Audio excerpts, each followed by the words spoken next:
ദൈവ തിരുനാമത്തിന് സ്തോത്രം ചെയ്യുകയും സ്തുതിക്കുകയും ചെയ്യുന്നു. കർത്താവിൽ അനുഗ്രഹീതരായ ദൈവമക്കളെ, സന്തോഷത്തോടെ വീണ്ടും ദൈവത്തിൻ്റെ വചനം നിങ്ങളുമായി പങ്കുവയ്ക്കാൻ ഞാൻ ഒരുങ്ങുകയാണ്. കർത്താവിൻ്റെ തിരുസന്നിധാനത്തിൽ ദൈവവചനത്തിന് വേണ്ടി കാത്തിരിക്കുന്ന, വചനത്തിനായി ദാഹത്തോടും വിശപ്പോടും കൂടെ പ്രാർത്ഥിച്ചിരിക്കുന്ന ദൈവമക്കളോട് കർത്താവ് ഇടപെടട്ടെ എന്നുള്ള പ്രാർത്ഥനയോടെ തിരുവെഴുത്തിൽ നിന്ന് ഒരു വേദഭാഗം വായിച്ച് നിങ്ങളോട് ഇന്നെൻ്റെ ഹൃദയത്തിൽ കിട്ടിയ സ്വർഗത്തിൻ്റെ ആശയം പങ്കുവയ്ക്കാൻ ഒരുങ്ങുന്നു.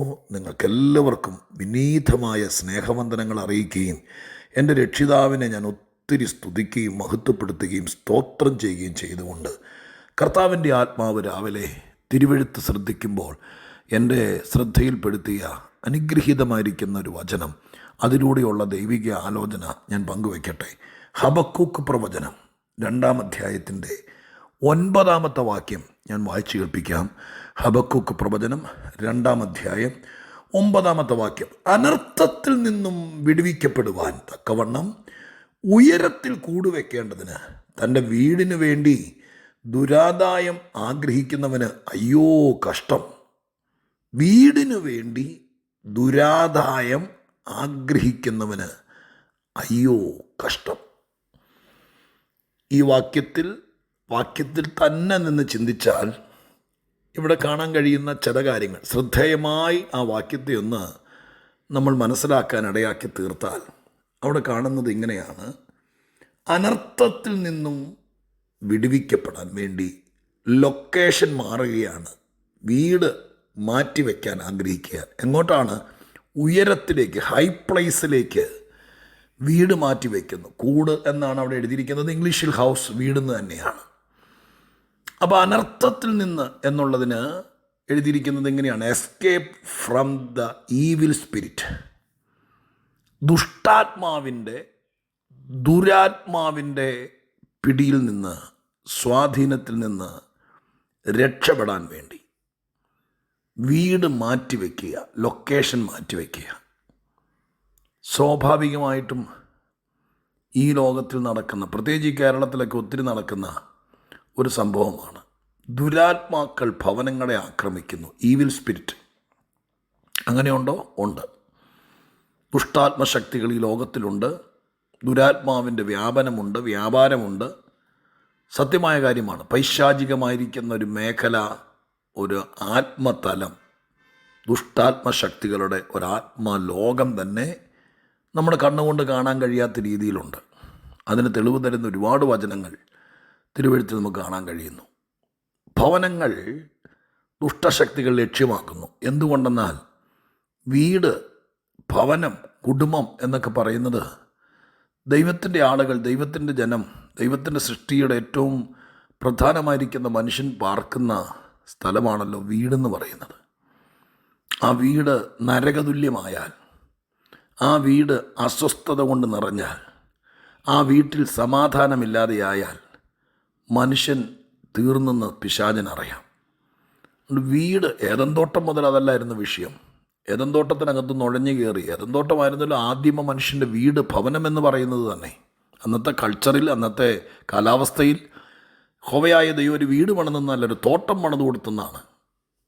അപ്പോൾ ആ തോട്ടമായിരുന്നു അവരുടെ വീട്. അതിനകത്ത് എഴഞ്ഞു കയറി പിശാച്. അപ്പോൾ ആദിമ മനുഷ്യൻ്റെ കുടുംബം മുതൽ സാത്താൻ വീടുകളിൽ എഴഞ്ഞും നുഴഞ്ഞും കയറാൻ ഉന്നം വയ്ക്കുന്നുണ്ട്. ഇന്നുമുണ്ട്. ഇന്ന് 100 നില ബിൽഡിങ്ങിൻ്റെ 96-ാമത്തെ നിലയിൽ നിങ്ങളുടെ ഫ്ലാറ്റ് ആണെങ്കിലും അത് വീടാ. അതിനകത്ത് എഴഞ്ഞും നുഴഞ്ഞും കയറാൻ പിശാച് ശ്രമിക്കും, ദുരാത്മാക്കൾ ശ്രമിക്കും. ഈ ഭയത്തിൽ നിന്ന് രക്ഷപ്പെടാൻ വേണ്ടി ഇവിടെ ദൈവത്തിൻ്റെ വചനം പറയുക, അനർത്ഥത്തിൽ നിന്ന് എന്ന് മലയാളത്തിൽ എഴുതിയിരിക്കുന്നു. ഈവിൽ പവർ അഥവാ ഈവിൽ സ്പിരിറ്റ് എന്നൊക്കെ ഇംഗ്ലീഷിൽ കൊടുത്തിരിക്കുന്നു. അതിൽ നിന്ന് രക്ഷപ്പെടാൻ ഉയരത്തിൽ കൂടുവെക്കുക എന്ന് പറഞ്ഞാൽ ഇപ്പം പാർക്കുന്ന സ്ഥലത്ത് നിന്ന് വേറൊരു സ്ഥലത്തേക്ക് വീട് മാറ്റിവെക്കുക. ഈ വചനത്തിനകത്ത് 2 ആശയമുണ്ട്. ഒന്ന്, ഇപ്പം ഞാൻ പറഞ്ഞുകൊണ്ടിരിക്കുന്നതാണ്, ദുരാത്മാക്കളുടെ പിടിയിൽ നിന്ന് നമ്മുടെ ഭവനത്തെ രക്ഷിക്കണം, രക്ഷിച്ചേ പറ്റൂ. അത് നമ്മുടെ ഉത്തരവാദിത്തമാണ്. അതിന് നമ്മളെന്താ ചെയ്യണ്ടേ? അതിന് വീട് മാറ്റി വെച്ചാൽ മതിയോ? അപ്പോൾ ഇവിടെ ഒരു മനുഷ്യൻ അല്ലെങ്കിൽ ഇവിടെ ഒരു കൂട്ടം ആളുകൾ ആരോ തത്രപ്പെടുന്നു, ദൈവം കണ്ടു, എന്നിട്ട് പ്രവാചകനെ കൊണ്ട് പറയിപ്പിക്കുക,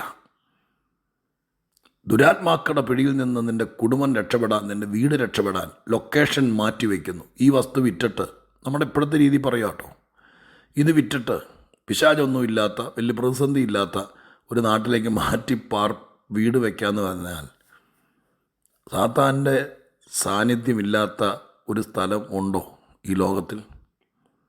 നമുക്ക് എൻ്റെ 10 സെൻറ്റ് സ്ഥലത്തിനകത്ത് പിശാച് കയറാൻ അനുവദിക്കാതെ അവനവൻ്റെ ബോധ മനസ്സിൽ ദൈവവുമായിട്ടുള്ള നിരന്തര സമ്പർക്കം കൊണ്ട് നമുക്കതിനെ ആത്മാവിൽ വേലികെട്ടാം. ദൈവം അത് ചെയ്യുമെന്ന് ഇയ്യോബിൻ്റെ പുസ്തകത്തിൽ നമ്മൾ പഠിച്ചിട്ടുണ്ടല്ലോ. സർവശക്തനായ ദൈവം ഒരു വേലി കെട്ടിയാൽ അതിനകത്ത് ദുരാത്മാക്കൾ, ഈവിൽ സ്പിരിറ്റ് കയറില്ല. പിന്നെ സാത്താൻ ഇയ്യോബിൻ്റെ വീട്ടിൽ കയറിയത് ദൈവം വേലി പൊളിച്ചു കൊടുത്തപ്പോഴാണ്. അപ്പോൾ ഒരു ചോദ്യം, പിശാചിൻ്റെ സാന്നിധ്യം, ദുഷ്ടാത്മാക്കളുടെ പോരാട്ടം, ദുരാത്മാക്കളുടെ വ്യാപനം, അതിൻ്റെ ആക്രമണം കണ്ണുകൊണ്ട് കാണത്തില്ല. പാമ്പ് വരും പോലെയോ, കുറുക്കൻ കയറുന്ന പോലെയോ, കാട്ടുപന്നി കയറി കപ്പ മാന്തുന്ന പോലെയോ നമുക്ക് CCTV വെച്ചാലൊന്നും കാണാൻ പറ്റിയല്ല ഈ സാധനം കേട്ടോ. ആത്മലോകമാണ് ഞാനീ പറയുന്നത്. അങ്ങനെ ഒരു അന്തരീക്ഷമുണ്ട്. അത് കയറാതിരിക്കാൻ വേണ്ടിയിട്ട് നമ്മൾ വീട് മാറ്റി വെച്ചതുകൊണ്ടോ, നമ്മൾ ജില്ല മാറി വീട് മേടിച്ചതുകൊണ്ടൊന്നും നടക്കുകയില്ല. നീ താഴെ മണ്ണിൽ ഭൂമി വെച്ചതുകൊണ്ട് ഫ്ലാറ്റ് മേടിച്ചേക്കാന്നും വെച്ച് 16 നില കെട്ടിടത്തിൻ്റെ മണ്ടേ കയറി താമസിച്ചാൽ അവിടെ ഇവൻ കയറി വരും. അപ്പോൾ അതിനൊരു വഴിയുള്ളൂ. ഈവിൽ സ്പിരിറ്റിൻ്റെ പിടിയിൽ നമ്മുടെ വീട് അമരാതിരിപ്പാൻ. അതിന് ലൊക്കേഷൻ മാറിയതുകൊണ്ടോ, ഈ സ്ഥലം വിറ്റ് അപ്പുറത്തേക്ക് മാറിയതുകൊണ്ടോ കഥയില്ല. ദൈവവുമായിട്ടുള്ള അഭേദ്യമായ ബന്ധം. ഇയ്യോബിൻ്റെ പുസ്തകം 29 ഇയ്യോബ് പറയുന്നുണ്ട്, ദൈവത്തിൻ്റെ സഖ്യത എൻ്റെ ഭവനത്തിനുണ്ടായിരുന്നൊരു കാലമുണ്ടായിരുന്നു. അന്നാണ് ദൈവം ഈ വീടിന് വേലി കെട്ടി നിർത്തിയത്.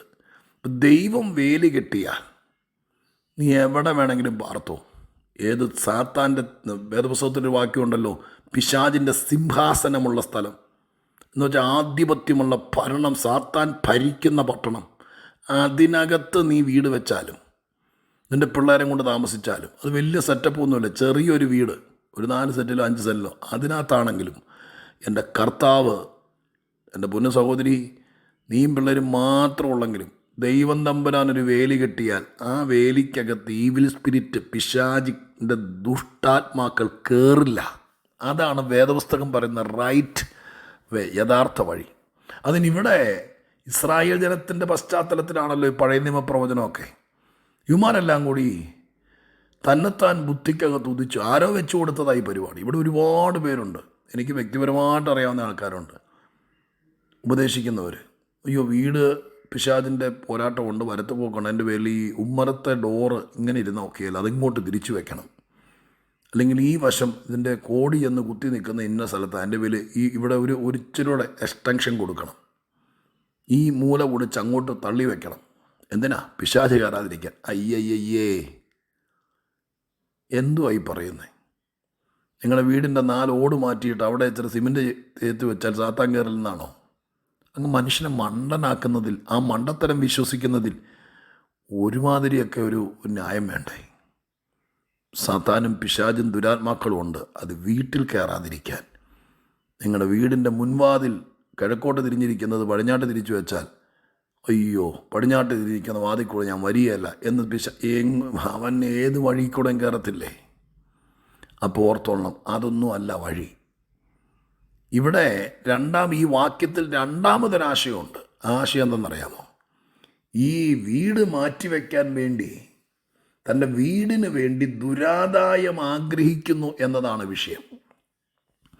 ആ വാക്യത്തെ നമുക്ക് ഇങ്ങനെ ചിന്തിക്കാം. 2 പ്രസംഗത്തിലുള്ള വഴിയാണ് ഈ വാക്യത്തിനകത്ത് കിടക്കുന്നത്. ഒന്ന്, അവനവൻ്റെ ഭവനം ദുഷ്ടാത്മാക്കൾ കയറാതെ സംരക്ഷിക്കുന്നത് എങ്ങനെ എന്നൊരു ചോദ്യത്തിന് ഈ വാക്യത്തിൽ കൂടെ നമുക്ക് മറുപടി കണ്ടെത്തണം. ഈ വാക്യത്തിൽ മറുപടിയില്ല, ബൈബിളിലുണ്ട്, അത് കണ്ടെത്തണം. 2, വീട് മോഡിഫൈ ചെയ്യാൻ, കുറച്ചുകൂടെ സുന്ദരമാക്കാൻ, കുറച്ചുകൂടെ വലിപ്പം കൂട്ടാൻ, കുറച്ചുകൂടെ അതിൻ്റെ വെൽ ഫർണിഷഡാക്കാൻ, അതിൻ്റെ ഫ്ലോറ് മാറ്റാൻ, ഇച്ചിരികൂടെ സെറ്റപ്പാക്കാൻ. ഇപ്പം ഇടുങ്ങിയതാണ്, 10 സെൻറ്റ് സ്ഥലം കൂടി കൂട്ടി മേടിച്ച് ഇച്ചിരികൂടെ വലുതാക്കാൻ, അതിനു വേണ്ടി ദുരാദായം എന്ന് പറഞ്ഞാൽ നീതിയില്ലാത്ത ലാഭം, അത് സംഘടിപ്പിക്കുന്ന, കൈക്കൂലി മേടിക്കുക, അമിതമായ കൊള്ളത്തരം കാണിക്കുക, പറ്റിക്കുക, കള്ളത്തരം പറഞ്ഞ് കാശുണ്ടാക്കുക, കർത്താവിൻ്റെ പേര് പറഞ്ഞ് ഇതാണെന്നൊക്കെ പറഞ്ഞ് സമ്പാദിച്ചിട്ട് അതുകൊണ്ട് വീടിന് വലിപ്പം കൂട്ടുക, വീട് മാറ്റി വയ്ക്കുക, അതിന് മതിൽ കെട്ടുക. എല്ലാവരും ഓർത്തോളം കേട്ടോ. അങ്ങനെയൊക്കെ മറ്റൊരുത്തിന് വേണ്ടിയിട്ടുള്ള പണമെടുത്ത് വകമാറ്റി ചെലവഴിച്ച്, ദുരാദായം എന്ന വാക്കിന് ഒരുപാട് അർത്ഥമുണ്ട്. അങ്ങനെ അതുകൊണ്ട് അതിനകത്ത് എന്നാ പ്രാർത്ഥന നടത്തിയാലും ദുരാദായം കൊണ്ട് പണിത വീടാണെങ്കിൽ, ദുരാദായം കൊണ്ട് മോഡിഫൈ ചെയ്തതാണെങ്കിൽ അതിനകത്ത് പ്രശ്നമുണ്ടാവും. രോഗം, പ്രയാസം, കഷ്ടം, ദുരിതം, ദുർഘടം, അപകടം ഇതെല്ലാം വരും. ഞാൻ ഇന്ന് നിങ്ങളോട് പറയുക, വീട് ഒരു പവിത്ര സ്ഥാപനമാണ്. ദേവാലയം പോലെ തന്നെയാണ്, അതുപോലെ സൂക്ഷിക്കണം. അതിനകത്ത് അനർത്ഥം കയറാതെ, ദുഷ്ടാത്മാക്കൾ കയറാതിരിപ്പാൻ ദൈവത്തിന് ഇഷ്ടമില്ലാത്തതൊന്നും ആ വീട്ടിൽ വരരുത്. ഒരു കല്ല് പോലും അകത്ത് വെച്ച് പണിത് ചാന്തും ഇട്ട് തേച്ച് അതിൻ്റെ പുറത്ത് പുട്ടിയിട്ട് പെയിൻ്റ് അടിച്ചാൽ അതിനകത്തായിപ്പോയി. പിശാചിന് അവകാശം പറയാനുള്ളതൊന്നും അവിടെ ചേർത്ത് വെച്ച് പണിയരുത്. അതുകൊണ്ട് ദൈവസന്നിധിയിൽ വീടിനെ പവിത്രമാക്കണം, ദൈവമുള്ള ഭവനമാക്കണം, സമാധാനപൂർണ്ണമാക്കണം. അത് നമ്മുടെ ആവശ്യമാണ്, ഉത്തരവാദിത്തമാണ്. ദുരാത്മാക്കൾ കയറാതിരിക്കാൻ നമ്മൾ ജാഗ്രതയുള്ളവരായിരിക്കണം. അതിന് ചെയ്യേണ്ടത് ചെയ്യണം. അല്ലാതെ ലോകം പറയുന്ന ഉടക്കുപണികൾ ചെയ്ത് ഉള്ളതോടെ ഇല്ലാതെ ആകരുത്. ഞാനിങ്ങനെ പറഞ്ഞ് നിർത്താം. ചിന്ത തന്നേ ഉള്ളൂ. ബാക്കി ചിന്തിച്ചോളണം, ഊഹിച്ചോളണം, പ്രാർത്ഥിച്ചോളണം, കരുതിക്കൊള്ളണം. ഈ വാക്യം കർത്തൃദാസന്മാരെങ്ങാലും എങ്കിലും നന്നായി ഗ്രഹിച്ച് ആളുകളെ ബോധിപ്പിക്കണം. വീടിന് വേണ്ടി ദുരാദായം ആഗ്രഹിക്കരുത്. വീട് ഇച്ചിരി ചെറുതായിക്കോട്ടെ, ഇച്ചിരി ഭംഗി കുറഞ്ഞോട്ടെ, പക്ഷേ നാളെ ഇതെല്ലാം മോഡിഫൈ ചെയ്തിട്ട് ജീവിതകാലത്തൊരിക്കലും ദുഷ്ടൻ ഇവിടെ നിന്ന് ഇറങ്ങിപ്പോകാതെ വണ്ണം ദുരാത്മാക്കളുടെ പിടിയിൽ അമരുന്നതിനേക്കാൾ നല്ലത് നമുക്ക് ദൈവസന്നിധിയിൽ ഇച്ചിരി താമസിച്ചാലും ദൈവം വേലി കെട്ടി നിർത്തുന്നൊരു വീടല്ലേ. അങ്ങനൊരു വീടിന് വേണ്ടി നമുക്ക് സ്വപ്നം കാണാം. നമ്മുടെ വീടുകൾ അങ്ങനെ തന്നെയായിരിക്കാം. ലൊക്കേഷൻ മാറിയതുകൊണ്ടോ വസ്തു വിറ്റ് മാറി താമസിച്ചുകൊണ്ടൊന്നും നമ്മുടെ പ്രശ്നം തീരില്ല കേട്ടോ, പ്രശ്നം തീരില്ല. പിന്നെയോ ദൈവം വേലി കെട്ടി നിർത്തണം. അത് ഏത് പാതാള പാളയത്തിലാണെങ്കിലും ദൈവം വേലി കെട്ടിയാൽ ദുഷ്ടം കയറില്ല. ഇനി ഞാൻ പ്രാർത്ഥിക്കാം. പരിശുദ്ധ ദൈവമേ, ഞങ്ങളുടെ സ്വർഗീയ പിതാവേ, ഭവനങ്ങൾ പർദീസ പോലെയാകണം, ദേവാലയ തുല്യമാകണം.